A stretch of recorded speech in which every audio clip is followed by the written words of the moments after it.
اور صحابہ کرام وہ مبارک پانی اپنے ہاتھوں میں لے کر اپنے چہروں پر بن لیا کرتے. عروہ بن مسعود کہتے ہیں نا بڑے بادشاہوں کے درباروں میں گیا ہوں، روم، کیسر، کسرا، لیکن جیسے دیوانے محمد کے ہیں ایسے دیوانے میں نے کہیں بھی نہیں دیکھے صلی اللہ علیہ وسلم. تو صحابہ کرام وہ پانی لے کر اپنے چہروں پہ پڑا گیا. آپ کا تھوک مبارک، لعاب مبارک بھی زمین پر نہیں گرنے دیتے تھے. یہ استاد کا ادب ہے. تو ضمن کی بات آ گئی ہے، ہم تو کوئی اور بات کر رہے تھے، شاید اس بات کی ضرورت ہوگی. بہرحال استاد کا ادب، دعا لینی ہے اپنے بڑوں کی، دعا لینی ہے اپنے بڑوں کی. جو علم ادب نہ سکھائے وہ علم نہیں ہے، وہ تعلیم نہیں ہے، وہ فتنہ ہے، وہ گمراہی ہے، وہ جہالت ہے. جو تعلیم ادب نہ سکھائے وہ تعلیم دنیا بھی خراب کرتی ہے، آخرت بھی خراب کرتی ہے. یہ بات یاد رکھیں گے. تو ادب جو ہے نا وہ ہمارے مدارس کی روح ہے، ہمارے ادارے کی روح ہے. اگر یہاں بھی ادب و احترام ہوگا ضرور ہوگا، پہلے سے ہوگا. اب تو بڑے لکھے ساتھی ہیں ماشاء اللہ.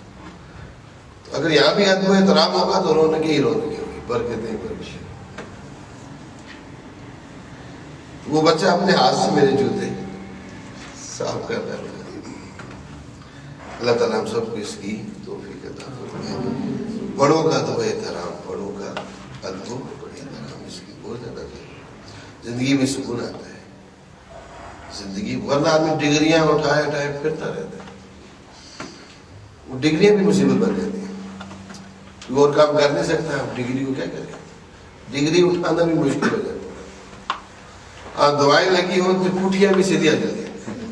ہمیں ماجی فرماتے تھے والدہ صاحبہ نا، جل پترا پوٹیاں بھی سیدھی آ جاتی ہیں. اور ہم نے اپنی آنکھوں سے دیکھا کہ اللہ تبارک تعالیٰ پوٹیاں بھی سیدھی کر سکتے. ماں کی دعا لگی ہو تو پھر پوٹیاں بھی اللہ کی قسم سیدھی ہوتی ہے. کسی میدان میں آدمی فیل بھی ہوتا ہے، پیٹھ نیچے نہیں لگتی کسی، ذلت میں اللہ عزت دیتے ہیں. اگر استاد کی ماں باپ کی دعا لگی ہو تو ذلت کے نقشوں میں اللہ عزت پیدا کرتے ہیں. ہمارے حضرت سے ایک ساتھی سوال کرنے لگا کہ ماں باپ کو دیکھے تو حج عمرے کا ثواب ہوتا ہے. آپ کو پتہ ہے نا حج عمرے کا ثواب ہوتا ہے. اور آپ غور فرمائیں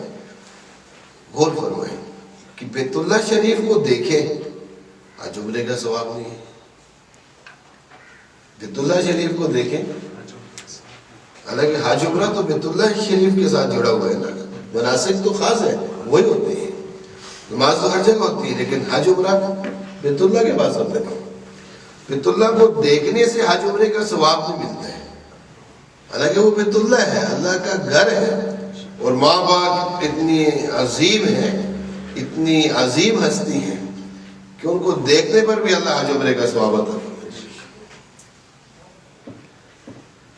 تو ساتھی نے سوال کیا کہ حضرت ماں باپ کو دیکھیں تو حج عمرے کا ثواب ملتا ہے، تو اپنے استاد محترم کو دیکھیں تو کیا ملتا ہے؟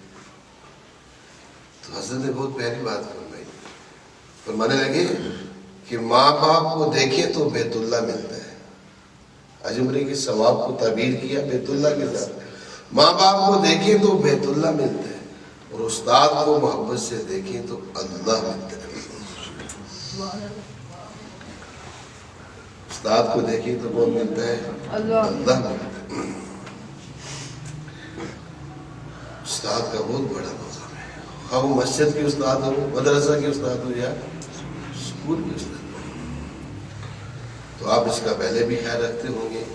اللہ تبارک و تعالیٰ ہمیں مزید توفیق عطا فرمائے. بس دعا لے لینی ہے جب بھی موقع ملے تو اپنے بڑوں کی، اپنے ماں باپ کی، اپنے استاد محترم کی دعا لے لینی. ہمارے پاس ایک طالب علم پڑھتے تھے، خدمت بھی بہت کرتے تھے. یونیورسٹی سے آئے تھے BS، اس وقت شروع تھا شاید، میں حفظ کرنا چاہتا ہوں. تو یونیورسٹی سے واپس آ کر ہمارے پاس ٹھہرتے تھے اور رات کو حفظ بھی کرتے تھے، ساتھ یونیورسٹی کا کام بھی کرتے تھے. تو BS بھی ان کا کلیئر ہو گیا، اکاؤنٹس میں انہوں نے BS کیا. میتھ میں، تو حفظ بھی مکمل ہو گیا. پھر وہاں ٹیچرز کی جاب آئی ایبٹ آباد میں، تو انہوں نے امتحان دیا، تو ضلع ایبٹ آباد میں وہ پہلے نمبر پر ہے. تو میں نے ان سے کہا یہ قرآن مجید کی برکت ہے اور اپنے استادوں کی برکت ہے، استادوں کی دعاؤں کی برکت ہے.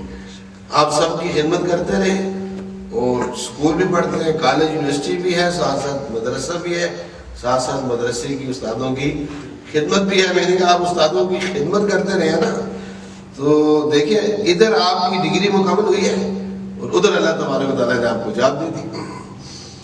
آپ کو دھکے نہیں کھانے پڑے، اس لیے کہ آپ کے ساتھ بڑوں کی دعا تھی. میں ساتھیوں سے کہتا رہتا ہوں غور سے سنیں کہ جس کو اپنے استاد کی دعا، اپنے ماں باپ کی دعا لگی ہے، وہ مٹی میں ہاتھ ڈالتا ہے نا تو اللہ اس مٹی کو سونا بنا دیتا ہے. اور جن کے پاس دعائیں نہ ہو تو سونا ان کے ہاتھ میں آ کر مٹی بن جاتی. بہرحال اللہ تعالیٰ ہمیں عمل کرنے کی توفیق عطا فرمائے. میں عرض کر رہا تھا کہ مدارس میں اعلیٰ تعلیم پڑھائی جاتی ہے، یہاں سے بات آ گئی تھی. مدارس والے اعلیٰ تعلیم یافتہ ہیں، یہ ہمارا عقیدہ ہونا چاہیے.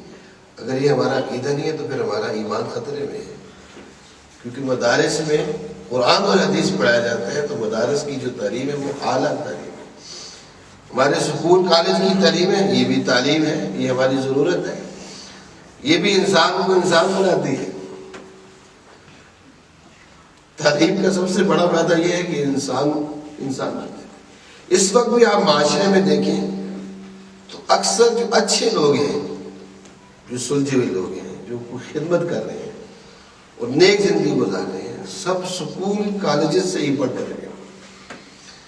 اگر ہم مثبت نگاہ سے دیکھیں تو معاشرے میں اکثر اچھے جو ہمیں لوگ نظر آئیں گے تو وہ کہاں سے آئے ہیں؟ وہ سکول کالجز سے پڑھ کر آئے.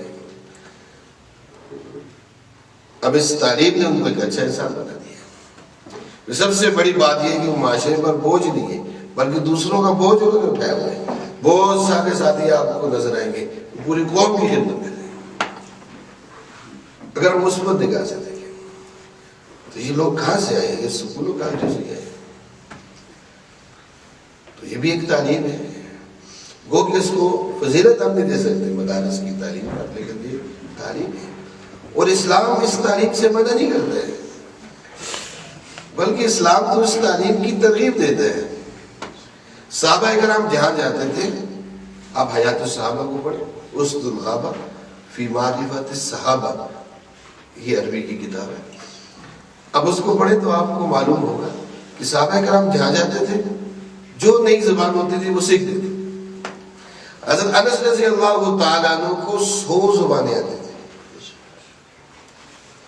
اور بعض صحابہ کرام کو آپ صلی اللہ علیہ وسلم خود فرماتے تھے کہ آپ یہ زبان سیکھیں، ہم نے خطوط لکھنے ہیں، خطوط کا جواب دیتے ہیں.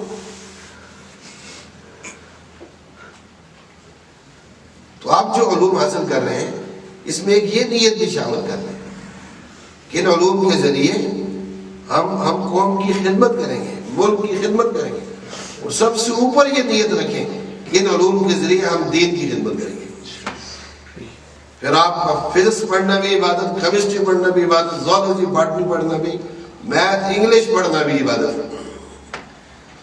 اگر آپ ٹاپ پر یہ نیت رکھیں گے کہ ان علوم سے ہم دین کی خدمت کریں گے، ان علوم سے ہم قوم کی، ملک کی خدمت کریں گے، باقی تو کسب تو سارا جڑا ہی آپ کے ساتھ ہے.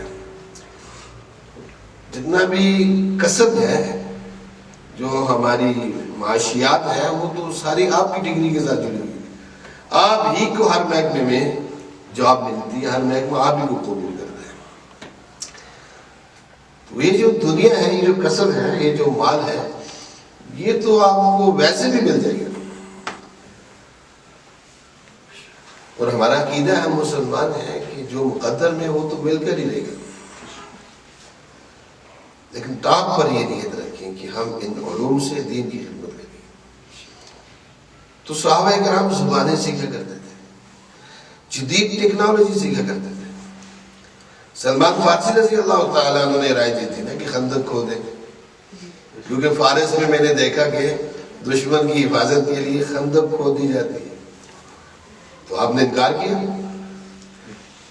نہیں جی ہم تلوار سے لڑیں گے، ہم تیر سے لڑیں گے، نہیں، فرمایا یہ بہت اچھی رائے ہے، جدید ٹیکنالوجی ہے، خندق کھودو، اور اس خندق کی برکت سے اللہ تبارک و تعالیٰ نے فتح دی، بلکہ وہ غزوہ خندق میں کیا فتح ہوئی، اس خندق کی برکت سے اللہ تبارک و تعالیٰ نے کیسر اور کسرا کو بھی فتح کیا۔ وہیں سے روشنی نکلی تھی نا، کیسر اور کسرا کے محلات نظر آئے تھے، وہ پتھر نہیں ٹوٹ رہا تھا نا، آپ صلی اللہ علیہ وسلم نے ظاہر کر دیا۔ تو کیسر وہ اسی خندق، اسی جدید ٹیکنالوجی سے اللہ نے کیسر اور کسرا کی فتح بھی نصیب فرمائی۔ تو اسلام تو جدید علوم سے منع نہیں کرتا ہے بلکہ ترغیب دیتا ہے۔ اور آپ غور فرمائیں، تھوڑا سا پیچھے چلے جائیں تو آپ میتھ، الجبرا،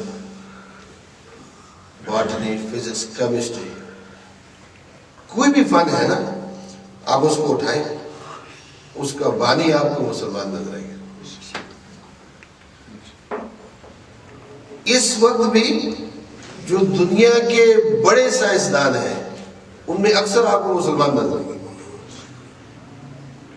گو کہ وہ کام کسی اور کے لیے کر رہے ہوں گے لیکن ہے مسلمان۔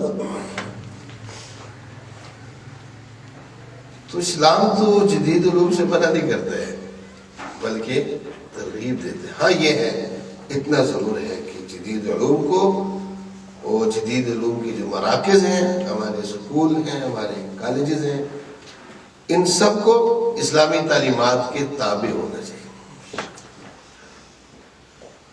ایک اسلامی ماحول میں ہمیں علم حاصل کرنا چاہیے، اس کی بہت زیادہ ضرورت ہے۔